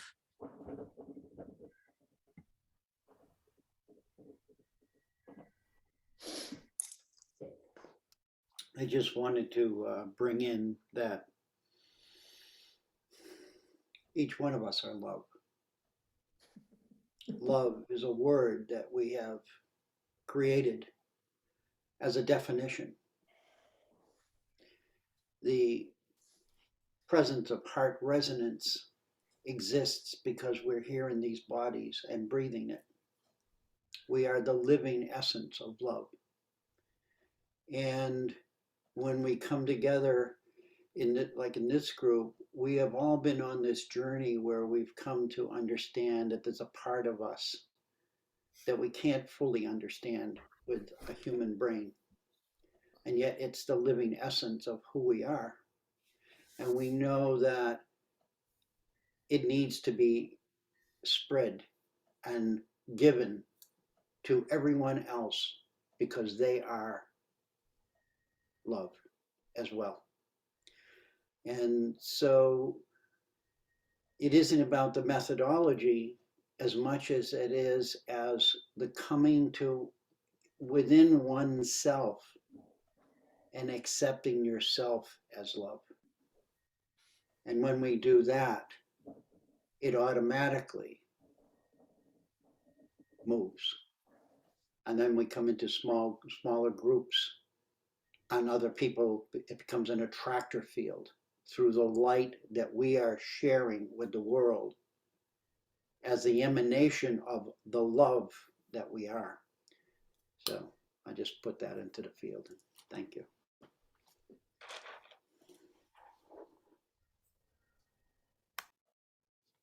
Anybody else?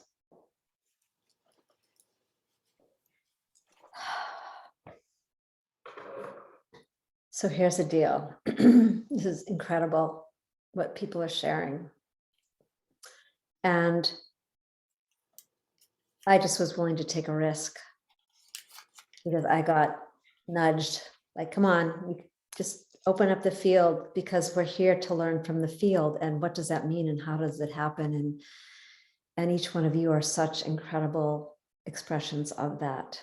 And you are teaching me how to love more, how to love myself more. And that is the voice of the field. It inevitably brings us, humbles us, allows us to feel the state of reverence that allows for all the information to come through that we need in that moment. And it's about love. And so I'm just feeling really humbled and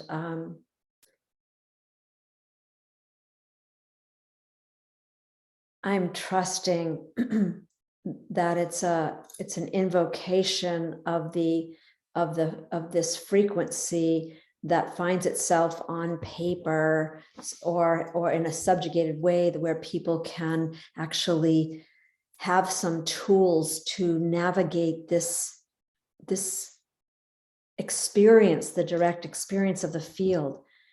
And for some of us who've been doing it for a long time, we don't need a lot of guidelines or don't need that. But for people who are coming in, who are learning how to move from all the intelligence or feeling that they need to be more intelligent or more knowing than somebody else, can let go and receive and relax and open and experience just what has been coming through each one of you.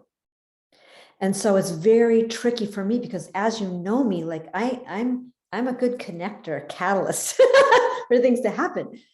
I'm not necessarily the best detailed person, or as you can see, like maybe I don't explain things so perfectly, but this is about the surrendering to something that is untouchable except through our heart. And so I just want to say blessings to all of you, and I'm going to play my role, and you're going to get to participate in ways and bring in your imagination and your love and your creativity in the way that you want to, if you want to continue playing here. By next week, I'll have it clear of what the field of potential is offering. And I love the field for helping me to be that much more humble in showing up in ways that doesn't feel so comfortable, and perfection isn't the answer. And we're here to invite that that level of safety and transparency that it doesn't exist in most places in the world. And so thank you for tonight. Thank you. I want to say specifically to the first group that I went in that where I didn't keep my mouth shut. And that's really important, that there's something there for me to learn and to allow the field to ripple itself the way it needs to. So I also, by doing that, I also gained something that I can't speak to right now, but I will be able to, I believe, next week when I process this a little more. I learned something from doing that. Not that I was bad, but simply that there was something more that that the field was trying to show me. And so with that, blessings to each one of you. And I will send out I am working with Malini, and we are working on something to be more defined, how to define more of the undefined, to give some parameters to help people. You don't need it if you don't need it. Some people might need it. So it gives a portal for people to come in and understand this love in such a beautiful, possibly new way.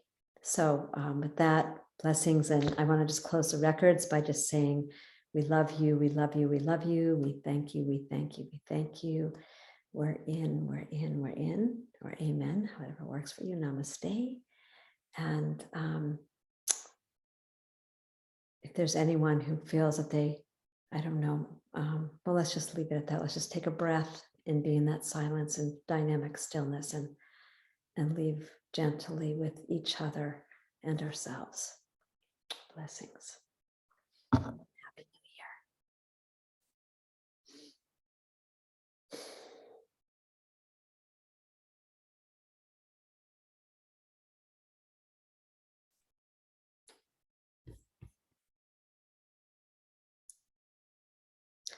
Yum.